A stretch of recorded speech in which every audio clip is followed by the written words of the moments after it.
Welcome to Amy's Bookshelf Reviews podcast. It is a spin-off of the website and book review site of Amy's Bookshelf Reviews. Amy's Bookshelf Reviews podcast is about book reviews, a writer's muse, a book's peruse, author interviews, and literary news. Welcome to the new year, where new things may happen with this. I hope you all enjoy, and thank you for listening. Good evening, listeners. I'm Amy, and welcome to Amy's Bookshelf Reviews podcast. Today we are joined by an author. Please introduce yourself and let the audience know how they can connect with you. Hello, this is Syntell Smith, book award-winning author who is self-published, and I'm the author of the Call Number series, which is a trilogy at the moment, as well as one standalone novel that was just recently released out in November of last year. You want so tell us a little bit about that book, the Redeye, right? Yes. Okay, I want to make sure I got it right. Yeah, Redeye is, like I said, my very first standalone novel after working on the Call Numbers trilogy. I really just wanted to challenge myself to write something outside of my so-called normal element at the moment. Everybody will probably, hopefully, remember me as like that library writer or that writer that wrote about libraries all the time. So I wanted to come up with a different story that was a little more modern, and like I said, that challenged me. Oh, that is great, because I always recommend that writers challenge themselves, try to write out of what is normal. And I must say that I read, all three of your books in the trilogy. And I enjoyed each one, and I also enjoyed Redeye. So you are an exceptional writer. And you have a way of telling and sharing the stories that are in your head, and also how it can, I don't see why, you just can keep challenging yourself and branch out. And it's okay to go back to your original trilogy and maybe add to it, but also writing something fresh and new that's different than your normal writing style or your writing genre. I think you should be commended for that, because not a lot of people and not a lot of authors will stay within their comfort zone, so to speak. So I commend you for that. Thank you very much. And yeah, that's definitely the point. I wanted to step out of my comfort zone and write something very unique. I pretty much write stories that I feel that aren't written, that are very unique, and I actually feel that no one else has ever read before. I try to push myself to tell that type of story, whether it's something in sci-fi or fantasy or mystery or suspense. I just want to come up with something that's, very unique and that has never been told before. Oh, yeah. I mean, and I read a lot, so I can say that, yeah, that is where your writing is at, interesting stories that are unpredictable, which my favorite kind, because as a writer, and sometimes you can read a book and you know how it's going to end, or even watch a movie and know how that's going to end, or who's going to be the bad guy, just because you have that talent for writing and you know how it would be written by somebody else, and then how maybe you would write it. So yeah, I completely understand, and I like that, you can just go from, one genre to the next, or you can combine them, mix a mix of genres. They always are just intriguing and making something that is just unpredictable. That's like the best story where you don't know what's going to happen until it actually happens. Exactly. That's definitely the point that, I try to like stress with my writing. I like to feel that it's unpredictable, that you never see any of the plot twists coming, that, whatever happens is just something that's completely from left field, and somehow the story still manages to stay together and be interesting and even thought-provoking. Oh, definitely. I totally agree with that. As one that has read all of your work, and I think it's pretty amazing. So do you have, I know some writers have, like, they have to have certain things when they sit down to write. I know, I've had writers that, they have to make sure that they use their favorite pen, or they, have to have music or something like that. Is there, when you sit down to write, do you write it on a computer? Do you write it longhand? I mean, how does your process go? It's a mixture. I pretty much write whenever I can, so that might be like taking notes on my phone, or maybe typing something in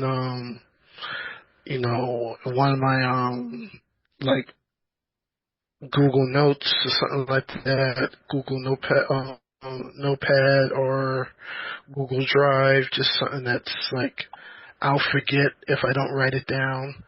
But most of my writing, when I actually do write, is on Microsoft Word that I try to save and keep active every now and then. I keep all my notes backed up on the cloud, and keep hardcover copies just in case.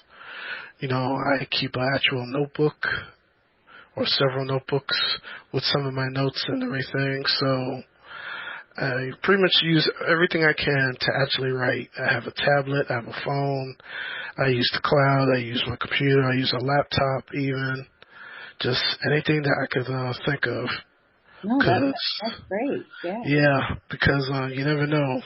Something might get lost and you have to try to find it again or backtrack or whatever. And you try to make sure there's a copy of it somewhere. Yeah, I know. I was so happy when they started having where you could save stuff to a cloud, something that wasn't, um, I didn't have to worry about making backups with like burning my stuff to a CD or anything. I could just back it up on a cloud, because I've had that where my Word, the document got corrupted and I had to rewrite chapters that were all screwed up. So I, now that you can have easy ways to back something up, I love it. And I like the old school. I always bring a notebook with me wherever I go, and a pen. So if something comes to mind, I just write it down. I actually have notebooks that go back a very long time, and sometimes I revisit them because they're not always, sometimes you write down an idea for a story and or a plot line or just something really simple, and you forgot about it. But when I go back through some of the notebooks and reread them, I can say, oh yeah, I wrote this story, or no, wait a minute, I didn't write this one. So I can kind of figure out, what will work in a story. One time I was writing two short stories at the same time, and I couldn't figure out each one how it was going to go. So I combined them, and it actually worked out for me. So Oh, wow, that's cool.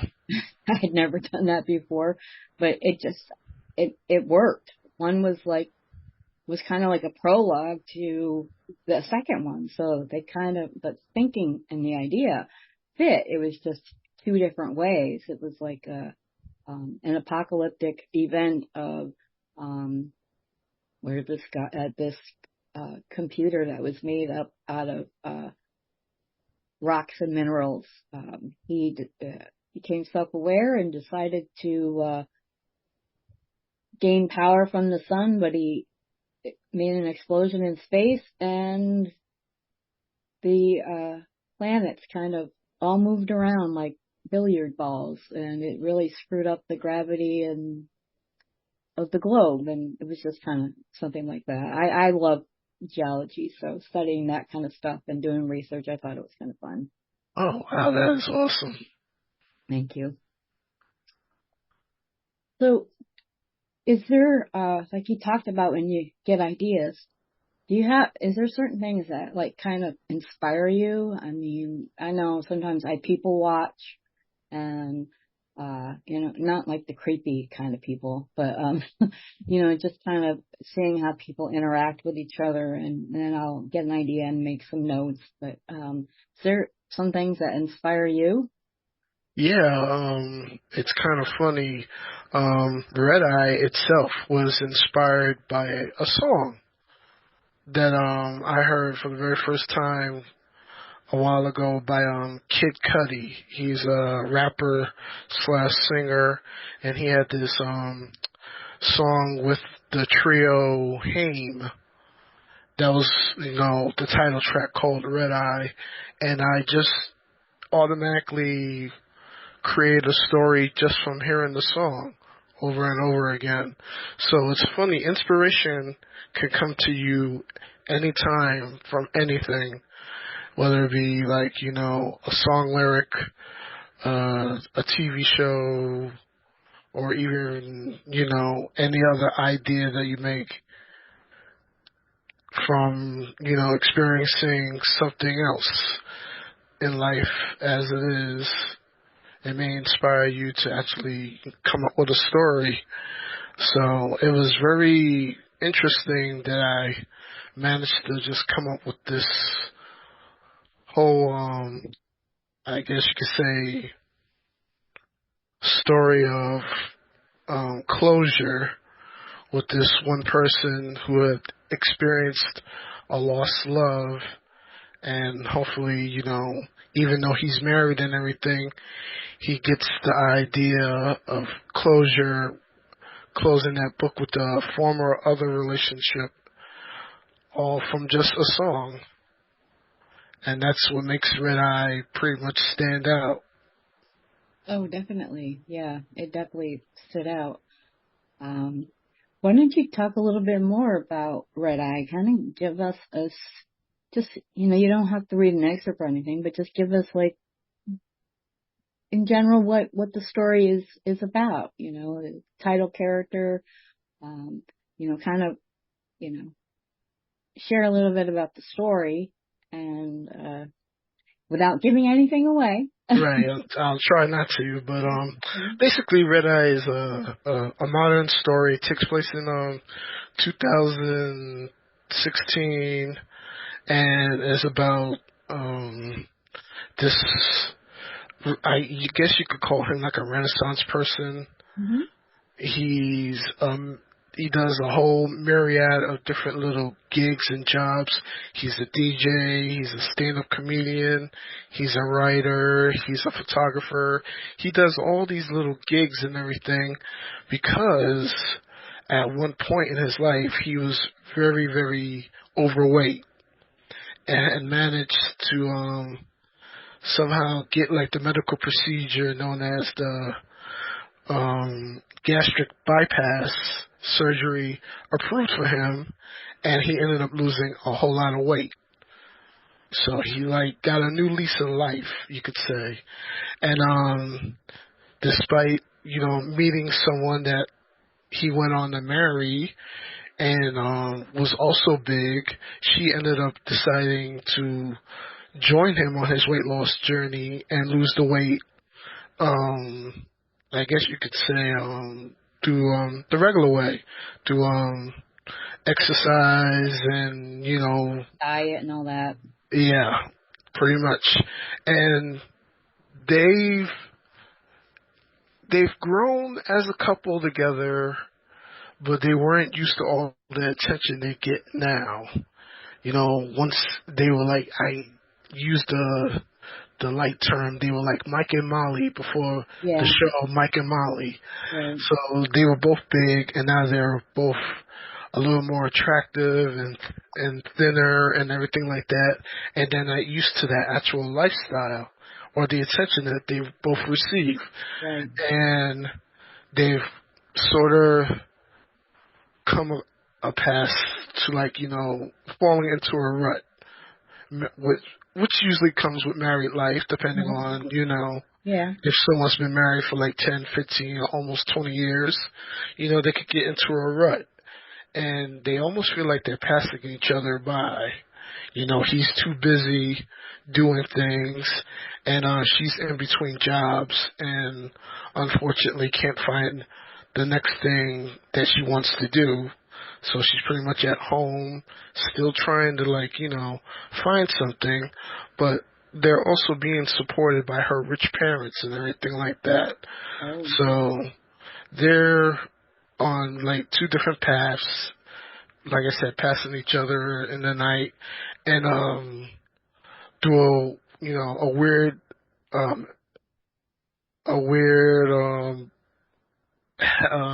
happening of events, he happens to stumble upon someone from his past that he felt that he almost had a relationship with, but it didn't, like, go that way, and he felt heartbroken. And meeting this person again, he's, like, pretty much searching for, like, closure. Right. Yeah, he's trying to close that chapter on that previous relationship without compromising his current relationship. And that's where the story, takes off. Yeah, and I can relate to that. I mean, I had gastric bypass surgery, and even though I was severely overweight, I did it more for the health benefits. If I was healthy but still overweight, I wouldn't have done it. But I had a heart attack, I had diabetes, and once the surgery was over, my everything just kind of was just manageable. Right. Now, I wanted to ask, as someone that actually had the surgery and everything, I wanted to always ask, because most of my research, was pretty much done online or everything. Right. Did I get most of the details correct when it comes to referencing the bypass and everything? Yeah, I mean, I didn't see anything that would have jumped out as being incorrect. Mm. And actually, that was going to be my next question, if you had talked to somebody who actually had it, because a lot of how you put it in the story, just it worked. Right, it rang true. Yes, it did. And anybody who has the surgery, there's things that they go through, and every individual, like, everybody's different, but the way things react, and how people cope with that kind of stuff, and it's different, and you get to a point where you're like, oh, I don't want to throw my fat clothes away yet, because you're in that mindset that, oh my God, I could get fat again. Right. And I still look at myself and say, oh, well, because I'm disabled now, I'm not as active as I used to be. But I lost 100 pounds with the surgery, and there are still doctors or people say, oh, you really have to lose more weight. I'm like, I lost 100 pounds. Doesn't that count? Right. So. Some people feel like it's never enough or whatever.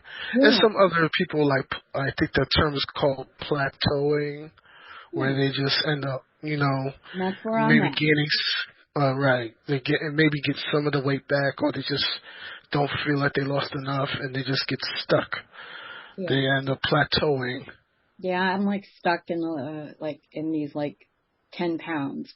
They go up and down within these 10 pounds, and I just like, okay, I'm comfortable in my own skin now, so. Exactly. And that's what it's all about. As long as you're comfortable where you at, Yeah. And that's how I felt was, what matters is how I felt about myself. And when I was very large, I did not feel good about myself. I felt very uncomfortable, um, and I was shy of 300 pounds. But then I wonder how, people that were larger than me, how do they feel in their own skin? Right. Because, it's like I would be out of breath. I didn't like to, I would get out of breath just getting undressed, take a shower or something. Right. And then, Like I said in the book, just going up a flight of steps or something like that. yeah, exactly. Mm. But it is about, that's why I really connected with actually all of your work, but Redeye, I connected with that because I understood the, having your life, the way people look at you, it changes when you go from heavy to thinner than you were. Yeah. Everybody's like, "Oh, you lost so much weight, you look so good," but then it's like, you then you you can feel bad about, oh, how did I let myself get that heavy? And, even, though you're feeling better now, you don't want to go back to what that was like. But, and then with your other stories, just being in a library and thinking of the card catalogs they used to have. I was Yeah. just like, oh my, I love this because that's what I remember, going to the library, doing research, looking up the card catalog, and we have this Yeah. a Dewey Decimal System. I know that's why I chose to set it back in the mid 90s, which was based on some of my work experiences anyway during that time. But just that period where the library was, and it still is, a major part of the community. It's a shame that's so under fire these days, and not that that didn't happen back then, but like for different reasons. Right. We had to deal with book bans just like we had to now, and there was some issues with some of the events that we would hold at the library, just Right. like now.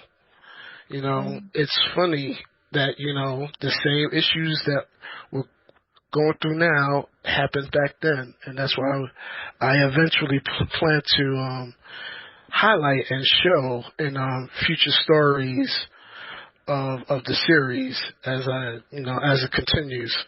Yeah, I'm a big advocate for, anti-book banning. Right. I understand how certain books you wouldn't want an elementary school student to read, but back when I was in high school, which was the late 80s, and the only thing that was big on banning was some of the classic books. They just didn't. We had a reading list, and that was what we were allowed to read. And Right. if you went outside of it, then certain books, even by the same author, but it had a word or something in it. And now it just seems they're banning books because they're about lifestyle or race or cultures, and Right. I think that is so ridiculous. I don't think one parent should make the decision for every parent on what their children could read. Exactly. Can't read. If you don't want your kid reading a certain book, then let them read a certain book. But that's up to the parent. I wouldn't want somebody to tell me what I can and cannot read, because I read mostly everything. I've read things that I didn't like, so I wouldn't read them again, but because to me they were personally disturbing, and I Right. have a very thick skin, but some things are just too taboo for me, even me. So, but yeah, I mean, read I love it. I mean, I read the classics. I have favorites and go-to books that I just keep going. I still have writers' resources books that I read years ago, and they're still on my shelf because there wasn't a digital book. It was, hardcover, paperback. That's Mm. the choice.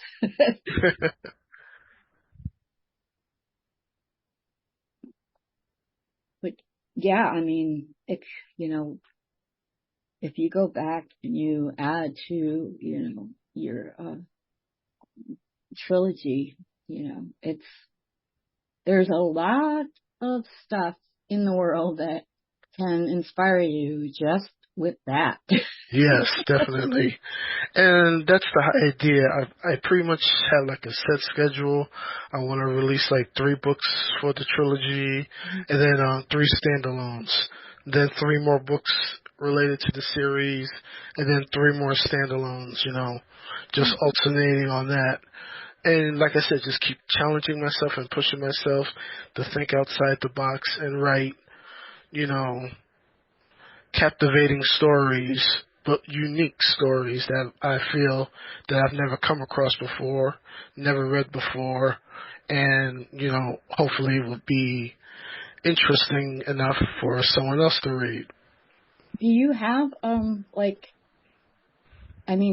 are you also a reader as well? Is there certain authors that you prefer to read?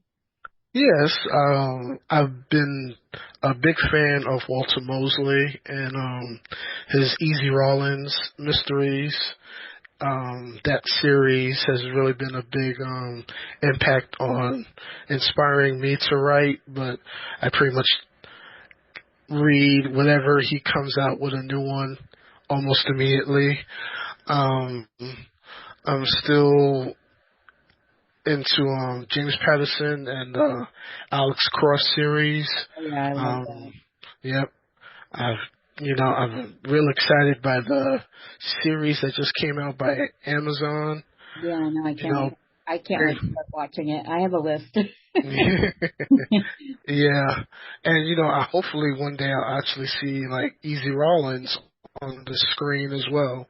I mean, we have the one movie that featured Denzel, Devil in the Blue Dress, right. but nothing else has been moved forward since that. And I feel like it's time to either see him on the TV screen, the streaming, or maybe a update or redo of the first book that hopefully leads into a movie series this time. Yeah, that would be really great. Yeah. You think do you read your own work? Oh, constantly, all the time. I read it, reread it. Yeah, people think that I would get sick of it, but the way I write, it keeps me captivated. So even when rereading it over and over again, I still feel that draw that pulls you in. I do too, and it's like, oh wow, I wrote that. Yeah. That's so cool. I say the same thing. I can't believe it. So I really want to thank you for being on the show, and hope to have you again after you write your next book. I would love to have you back. Sure. And I'm going to just close up the show. So if you or your book want to be on the show, go to amysbookshelfreviews.com/podcast. Thank you for listening. Be safe, be well, and always be kind. Thank you. Thank you for listening to Amy's Bookshelf Reviews. If you are looking to be on the podcast or looking for a book review, you can go to amysbookshelfreviews.com and look for the appropriate navigational menu. Again, thank you all for listening and being a supporter of this podcast and of the Amy's Bookshelf Reviews, professional reviewers of books and audiobooks. Thank you all. Be safe and be well.